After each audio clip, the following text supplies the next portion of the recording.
Hey, I'm Ben, just an ordinary guy. But one thing haunts me, my fear of making mistakes. I always feel like I'm failing. My therapist suggested a break. Find a quiet place, maybe an old one, and write, she said. That's how I chose the Stanley Hotel, the setting for The Shining. I'm a fan of such tales. People talk a lot about this hotel. They say its founders, Mr. and Mrs. Stanley, never left. Some even claim to see children playing in its hallways when night falls. The most talked about? Room 217. That's where Stephen King got his story idea. People believe this room attracts the sad and weary. That felt like me. When I entered the hotel, it was like time had stopped. The whole place looked ancient. They handed me my room key, and to my surprise, it was for room 217. My heart raced, but I brushed it off as just a tale. On my way to the room, old framed photos lined the walls. I felt as if they were watching me. As I opened the door to 217, a cold breeze met me. The room was silent except for the faint melody of a music box. Night approached, and I felt a sense of isolation in that room. Every sound made me jumpy. It felt as if the room was reading my thoughts, especially my fear of failure. With pen and paper, I began writing. But then, a whisper broke the silence. "This isn't your place, Ben." I froze. Was this real? I tried to shake off the unease and decided to sleep. In my dream that night, Mrs. Stanley played a piano. Children danced around her. But things took a turn when she stared at me with menacing eyes. The joyful laughter of the kids turned into tormenting screams. They pointed, chanting, "Failure, failure, failure." I woke up, heart pounding. What scared me more? The same music box tune from my dream echoed from my bathroom. It was my mother's lullaby. How could that be? Just a coincidence, I tried to convince myself.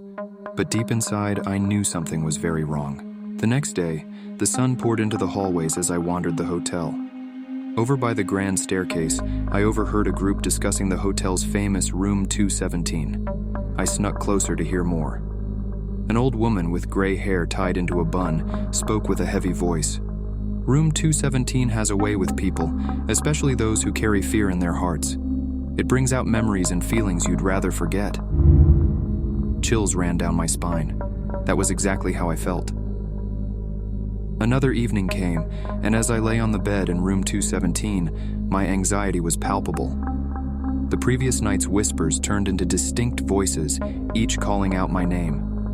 "Ben, confront what haunts you." Panicked, I sprinted to the front desk, hoping for a room change. The receptionist looked apologetic. "We're fully booked tonight," she said. Sensing my distress, a helpful bellboy suggested, "The library is open and quiet. Some guests say it's calming." Grateful for the tip, I sank into a plush chair in the library. But it wasn't long before the eerie whispers resumed. My eyes darted around, and to my horror, translucent figures emerged from the shadows. The figures of Mr. and Mrs. Stanley, the children, and, shockingly, an image of me, downtrodden, eyes full of sorrow. Mrs. Stanley's phantom approached, her voice echoing, "Ben, you have two choices. Confront your inner demons, or remain here, with us, forever." Fear paralyzed me. But deep down, a tiny voice urged me to resist. It was a part of me that still had fight left.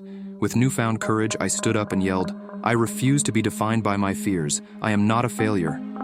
Suddenly, the atmosphere shifted. The room felt lighter. The shadows retreated and the ghostly apparitions vanished. When I opened my eyes, the early morning sunlight bathed my room. Birds chirped, signaling a new day. It felt as though a heavy weight had been lifted off my shoulders. At checkout, the reception area was filled with the warm buzz of people. The receptionist, the same one from the previous night, handed me an old, faded photograph. In it stood the Stanley family, in their early 20th century attire.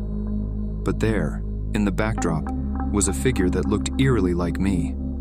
I gasped, "Why am I in this?"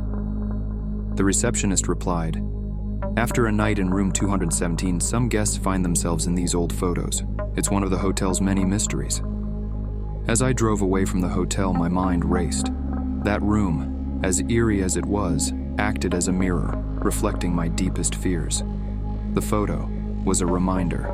Perhaps in another life or time there was a Ben who felt just like me. Maybe he too grappled with self-doubt. This haunting experience wasn't just a scare, but a lesson. It taught me to face my fears head-on. Now that photograph has a special place on my desk. Every time I look at it, I'm reminded not just of that chilling adventure, but of the resilience within me. No matter what life throws, I'm equipped to handle it.